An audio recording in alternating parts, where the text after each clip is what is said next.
బెంగాల్ రాజకీయాల్లో ఊహించని పరిణామం చోటు చేసుకుంది.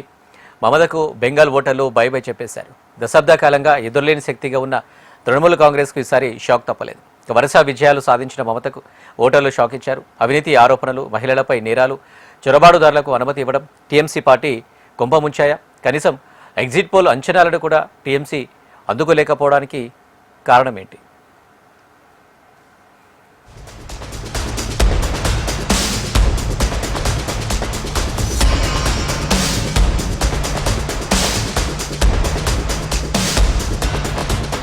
పశ్చిమ బెంగాల్లో మమతా బెనర్జీ రాజకీయ శకానికి ప్రజలు ఫుల్ స్టాప్ పెట్టారు. ఇక మీ పాలన చాలు అంటూ సాగనంపారు. ఇన్నాళ్లు ఓర్పు సహనంతో భరించిన టీఎంసీ ఆగడాలపై కన్నెర్ర చేశారు. మహిళా ఓటర్లను బలంగా నమ్మే మమతా బెనర్జీకి వారి నుంచే తీవ్ర వ్యతిరేకత వ్యక్తమైంది. 2012 పార్క్ స్ట్రీట్ ఘటన సమయంలో ఆమె చేసిన వ్యాఖ్యలు అప్పట్లో దుమారం రేపాయి. ఇటీవల మెడికల్ కాలేజీలో ఆర్జీకర్ డాక్టర్పై జరిగిన హత్యాచార ఘటన ఆ మంటలకు ఆజ్యం పోసింది. ఘటనపై దేశవ్యాప్తంగా నిరసనలు చేపట్టారు. రాష్ట్రంలో మహిళల భద్రతపై ఆందోళనలు పెరగటం టీఎంసీ ఓట్లపై తీవ్ర ప్రభావం చూపింది.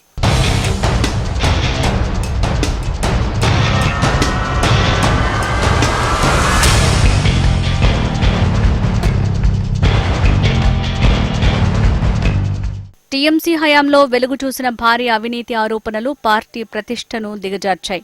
టీచర్ల రిక్రూట్మెంట్లో జరిగిన భారీ అక్రమాలు సుప్రీంకోర్టు వరకు వెళ్లటం పార్టీకి నష్టం చేకూర్చింది. మాజీ మంత్రి పార్థ చటర్జీ ఇళ్లలో కోట్లాది రూపాయల నగదు దొరకటం, ఈ వీడియోలు వైరల్ అవటం కూడా పార్టీకి నష్టాన్ని కలిగించింది. టీఎంసీ నేతలు అవినీతి పరులని, అందుకు సాక్ష్యం ఆ వీడియోలేనంటూ ప్రతిపక్షాలు చేసిన వ్యాఖ్యలు ప్రజలను ఆలోచింపజేశాయి. ఇటు శారదా, నారదా వంటి పాత కుంభకోణాలు కూడా ఎన్నికల సమయంలో చర్చకు రావటం పార్టీ ఇమేజ్ ని దెబ్బతీసింది.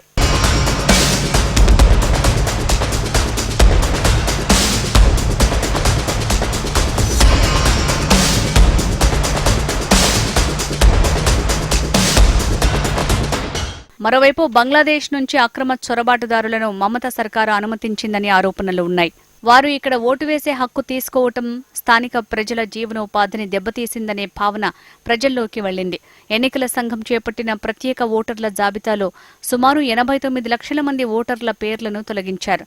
ఇందులో ఎక్కువ శాతం బంగ్లాదేశీయులున్నారని, వారంతా టీఎంసీకి మద్దతుగా నిలిచేవారని తెలిసిందే.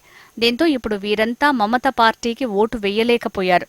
ఇది కూడా టీఎంసీ ఓటమికి ఒక కారణమని రాజకీయ విశ్లేషకులు భావిస్తున్నారు.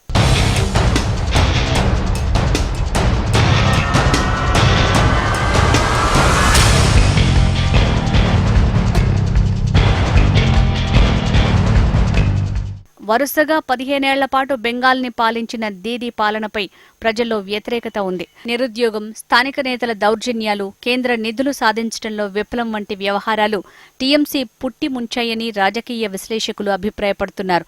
బీజేపీ అధికారంలోకి వస్తే చేపలు, మాంసం తిననివ్వరని టీఎంసీ చేసిన వ్యాఖ్యలను ప్రజలు అంతగా పట్టించుకోలేదని తేటతెల్లమైంది.